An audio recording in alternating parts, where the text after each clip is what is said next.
Ano nga po ba yung tinatawag na pagkukumpisal na isinasagawa sa Iglesia Katolika?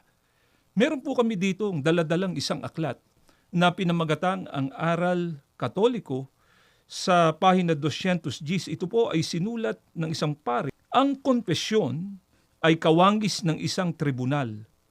Ang nagkukumpisal ay ang nagsasakdal sa kanyang sarili dahil sa kanyang mga kasalanan. Ang pare ang hukom na humahatol at naglalagda ng parusa.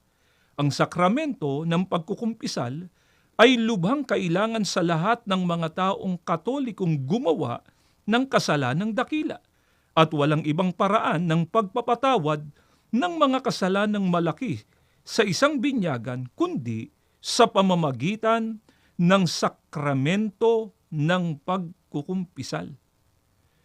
Napansin niyo po sana sa paliwanag na ito ng paring Katoliko kung ano po yung tinatawag nilang pagkukumpisal.